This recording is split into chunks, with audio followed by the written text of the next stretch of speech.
This next game, though, ladies and gentlemen, boys and girls, once we complete Bermuda, that will be the halfway point. Let's see if or not the story kind of changes a tad bit here. Because once again, the flight path cuts through Mars Electric to Riverside. The map has been absolutely equal for everybody to play on today. Yeah, interesting that like Farang this time around is not going to be choosing to go to the high tier loot zone. That also possibly is because it's so far away that you're more likely to find other teams to get there first. So they're going to be dropping down to Mars Electric, and that's actually good for them because the safe zone actually lands right there. In the meantime, they're still having to fight their way out of this though because Expand is also just landed in Factory, and unfortunately Farang's a bit spread out at the moment. So I think X-Roy is going to have to fight by himself. This last member here, Jembo, had to fight basically by himself. He will get caught, he will get taken down, so first blood going to Expand. Yep, X-Roy managing to catch him out, but Team Flash in a fight against King of Gamers as well. Could this be the moment where King of Gamers, they bomb out a little bit too early? We'll still have to wait and see. Not a lot of space to run away. When you're at Mill, there's a lot of elevations there that keeps you in this compound in itself. And you can see the strategy of King of Gamers, keeping 2 players in the compound, just sending 1 survivor to get away, maybe move on towards Riverside. And that's going to be the saving grace for King of Gamers if at all this fight does go south. It's a 2v4, and against Team Flash, that's a lot to ask for if you want to step away with a victory. Yeah, that's the thing. They have to have 2 members here to keep the rest of Flash, which is still on the full stack at bay. So at least they have that one insurance policy. Now the question is, can they farm any kill points here in this confrontation? Bloody's going to be forced around the outside while the rest of Flash will swarm around Oscar77. They do cut him down, unfortunately, before he's able to do any more damage. So there's already another one down. And Osaka gets caught out by Bayo with the Mag 7 just around the outside as well. So that's pretty much a handy win for Flash. And King of Gamers is going to have to start from square one yet again. And that was a really good play by Bloody to make sure he prevents that 1 kill point from being taken by his opponent's King of Gamers before he goes down. But look at this. Looks like Knight has found a good place to sleep unless Axis Esports can disturb his slumber. This is going to take a while. This revival point to bring the rest of his team members back in is not going to cost him any money, but it might just cost him his life, as it takes a while for you to bring your team right back into this match. And the thing is, I got his back actually exactly where Neptune is actually headed towards, so he will probably be spotted here. The thing is, Neptune is alone though. The rest of Axis is still held up at the shipyard. They're still busy focusing on their farm instead. So probably not too much pressure here for Knight. He will be able to bring back the rest of his squad right now and just in time to continue farming on. So first Raiders, kind of low-key. The last round for them actually worked out a lot better than I think even they themselves would expect, because they managed to get a quite decent haul of points and is continuing to try to rise up to the challenge of trying to overtake MDH. So that'll be something exciting to see if that will turn out. VGM will be the team that makes it to the high tier loot zone. What kind of good loot will they find? Let's see exactly what VGM can pull off a little bit later on, but they're not going to be tickled by anyone just yet. But King of Gamers, they have managed to get away from one team, but now stuck in between Axis. I guess the saving grace here is Axis is not really the most aggressive team out there on the battlefield.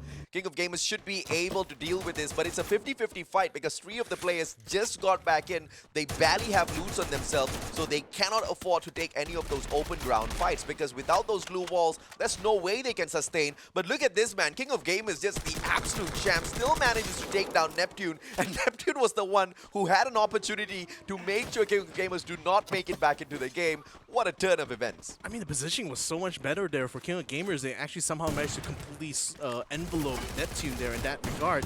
Now Rapid's going to have to fight on his own here against 2 members of King of Gamers who will come around his blue wall to take him down. So that's only 2 down now for Axis. And the rest of the team, I think they're just going to be backing out of this fight. Or maybe Flame7 might have some other ideas. He's still lurking around the opposite end of the dam here. So maybe he might be able to pull some interruption, or maybe get an extra kill point or 2 before inevitably he gets swamped by King of Gamers. But nevertheless, the other 2 members who just been brought back are already clearing out from this zone here. They don't want to deal with King of Gamers any more than they need to. So Flame7 is going to be left to his own devices here as he's stuck right at the bottom dam. I think he's already been spotted though. Osaka definitely saw the shield bubble come out there, so he knows that at least 1 member of Axis is still hanging around at the dam right now. They just want to try to flush him out. Oh, what a nade! But Flame doesn't get tickled by it, but it's an ice grenade that does manage to take a couple of ticks away from him. Osaka with those backstab shots as well. And at this point, XX just waiting for him to just kaput, because he's already at the vending machine waiting to buy back Flame 7. I don't know if or not this is going to be a situation Flame7 can get out of. The best case scenario here is he gets a kill point. But with 3 players surrounding him, Flame7, that Jigisa, he still manages to knock though. What a crazy player. See, like, even if you're going down, you go down fighting anyway, because you never know if you're going to be able to get an extra point for your team or not. Yeah. And that's certainly worked out a little bit well for him. Unfortunately, he didn't manage to confirm the kill before he get knocked down, but he just shows that Axis, there are no pushovers, really. Even though they're kind of struggling to try to make it to Jakarta, they're not struggling really to take some of these fights, though. And with Raf and Tune back in the matchup, all thanks to Exact. They just have to wait and see exactly where they can hop on off to later on. I don't like this strat though. Instead of taking the jump pad, they are bringing the vehicle into the circle. Should be able to pick up a member with him. And the third guy is already deep inside of this next safe zone. So this is going to prove to be a good survival strategy for Axis, at least for the time being. Anxiety, on the other hand, staying away from everybody else.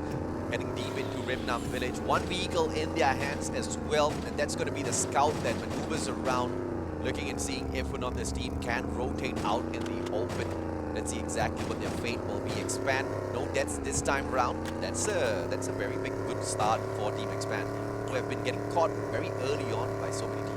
Sem9 actually jumping on top of VGM there on the western side. The next safe zone actually puts VGM in under a really good position at the moment, but we still have that solo member who decided to use the launch pad to get himself in the midst of VGM there, so I wonder if he's going to be able to hold out. I think that's, they have one down in the form of newbie right now. They've just revived back to one member here.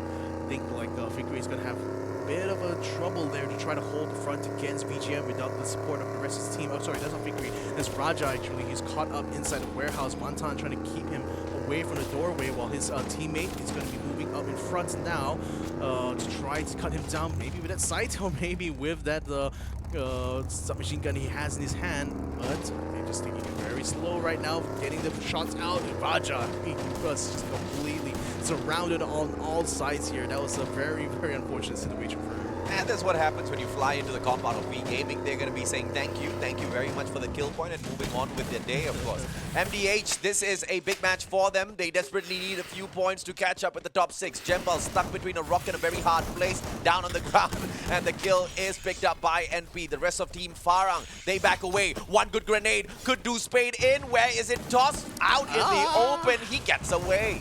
They tossed it into the wrong window. They were literally on the second floor. That one went straight into the attic, I think. So that's not going to do much, unfortunately. Farang still very secure inside the house, at least for now. Oh, put up a glue wall just in time to block up the rest of MPH, as NP is going to be the one getting caught out the outside of the open. He does take out Jezebel, though, but things are not actually working out for Farang at all, as they're getting completely wiped here by MDH, who are just continuing to make their way upstairs now. They're finding this last member, Too Bad, who's trying to use the time turner to his advantage right now, trying to peel away from the rest of MDH, but they do take him down anyway. The first squad to be taken out here in Bermuda. Yep, thank you for coming, Farang. The players of Axis Esports might bite the dust as well as King of Gamers catch up with them. And for the time being, MDH, they've done phenomenally well for themselves, but Sem9, Zen-OP just struggling outside of the circle, very low on HP, tops himself right back up using the elevation of this kill here. Vantan from across V Gaming sees a little bit of cow fire from Fikri, who manages to get one player down on the ground. Zen-OP moving in from the back as well. It looks like Ben is going to be in a lot of trouble, but Expand, what a well-executed revenge. Team flashes out. Yeah, out in 11th place, no less. So that's a huge surprise there. Expand started putting in the upset, but VGM right now definitely feeling a bit upset that they lost Vantan just now to a very long shot. So now they're trying to see if they can finish off the rest of Sem9, who I believe are only 2 members strong right now. Newbie and Fikri, the only people left here from Sem9 continuing on this fight. Bont is up on top. He does have a sniper's rifle. He's just trying to spot positioning. He sees one, gets a shot. Oh, almost takes down Newbie, but he gets the blue wall up in time, and he gets a revenge shot at him right there. Fikri with the semi-auto sniper will be able to cut him down. Oh, smart play by Fikri, and Newbie, his life is saved behind that glue wall. He gets to top it right back up and continue his journey in towards the circle. MDH circles around Deva to find this defensive compound for themselves, and Nero's going to be up top. That VSS is going to be able to do a lot of damage, and Deva, they don't want any of this. They back away ever so slowly. Yep, and the thing is that MDH just scored a coup by literally launch padding themselves into this building, so now they have plenty of cover to work against Dewa here to try to keep them game kept from this next safe zone, which I might remind you is actually on the beach here at Rimdown Village. Yeah. So it's a lot of water around the border there. I wonder if that's going to become a factor later on when the final circle comes out, but I digress. It's still a ways the way to go. MDH still continue to try to gatekeep Dewa, and I think First Raiders is also getting in on the action there because they're putting up some shots onto Dewa's lineup as well. Heavy is moving in from north to south, and they're actually going to be colliding straight onto First Raiders soon, so they're going to have more things to worry about as soon as they come down the road. Yep, and it looks like First Raiders, my goodness, they're taking the fight with the players in front, but Heavy attacks from the back, and this backstab is just absolutely perfect. Glue wall, just a couple of more shots to take it right down, and it looks like Heavy's bringing that heavy firepower in, and First Raiders can't do much about it at all. And that glue grenade, sorry, that flash grenade will be able to take him out of the equation. Fudai with the final kill. NP on the ground, and MD8 struggles a tad bit as well as Dewa focuses fire on them. Thankfully, there's nobody to backstep them, but they need to start moving right now. Yep, the thing is that the blue zone is already closing in, so this is going to put even more pressure on Dewa now. MDH is going to be forced to peel out of this in order to get to the next safe zone, but Heavy is getting a launch pad that MDH used just now to actually take over the building, so oh my goodness, Dewa now having two squads in a row here, just kind of like taking over that same building, but they're also putting in a hurt onto them though. Buffalo has been knocked down by Dewa United as MDH just safely made it into this next safe zone here, but they're still stuck out on the beach. Yeah, Buffalo Soldier, he needs to manage to maneuver around this body of water, but unfortunately for them, Anxiety is going to be very annoying with that high ground advantage. They are holding on to all of that high ground around Rimnam Village. They should be able to pressure every single team, including Sem9, but they haven't spotted Sem9 just yet. That might just be the death of them. As Vamps manages to get that grenade, takes out Virus. Virus, fantastic response. Renz manages to get that M8 player down to the ground as well. And King of Gamers, they didn't see that coming. Oscar, he's down, but he's not out just yet. Osaka very low on HP as well as MDH gets eliminated. Dewa as well getting tagged up by Heavy. Expand arrives just to play a little bit of distraction here, but Heavy really wants Dewa. Focusing fire now on both the teams. Who took out Dewa? Is Expanse taking fire from anyone else right now? Because Heavy is just doing double duty here and is actually winning the war on both fronts right now. Axis Esports get themselves eliminated outside of the blue zone just now, while Expanse is desperate to try to stabilize the situation here. I don't see Dewa anymore on the map, so I think they're just completely wiped out from Heavy just now. And Heavy now pulling back here to try to join up with Fudai, who right now is taking a lot of damage here, and it's unfortunately been knocked down by Anxiety.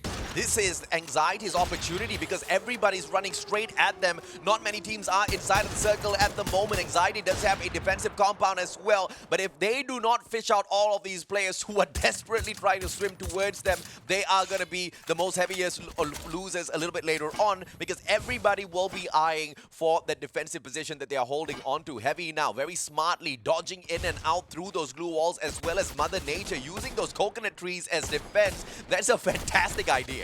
Oh, Hawkeye was the only one still outside there, while Anxiety is taking control over the shack that's just on the north of this next safe zone. So the thing is that Heavy, having won that, will be now moving towards where Anxiety's position is. It might actually run them to where Expanse is as well, but Expanse is busy with this siege now onto Anxiety as Shomai tries to send a couple of throwables their way, a flash grenade as well. There's a freezing grenade being sent out. Tom XT takes out the Axle right around the edges of this blue zone here, and they're going to be continuing to find other stragglers as well as Bingsu gets spot out by Mill now. That's a good throwable there straight onto X-Roy into Too Fast to force him out of the way. So right now, Heavy has a wide open door now to get into the building and to try to take on Anxiety. Yeah, triple ice grenades will take away at the health of X-Roy, who turns around, turns it on me now, and Team Heavy receiving heavy firepower from Expand.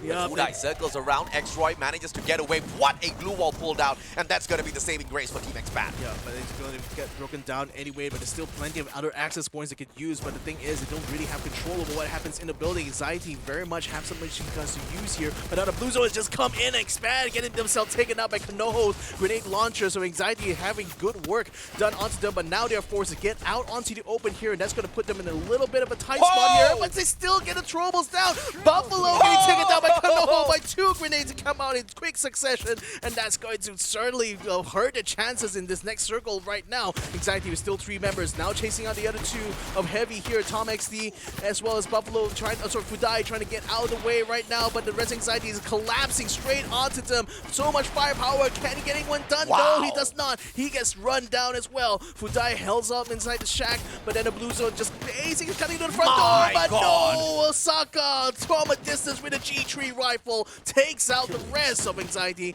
Now it's going to be here to finish up the rest of Heavy. Yeah, King of Gamers going in here for their second booyah of the game as Heavy gets taken out of the equation. It is the King of Gamers dominating day 4. What a play so far. They had the most number of points accumulated over map 1 and 2, and it looks like it's going to be the exact same story as you throw in the points picked up at Bermuda as well. What an opportunity, all developed by Anxiety, all of that chaos as the pressure was placed onto Heavy. King of Gamers just needed to kick back, relax, and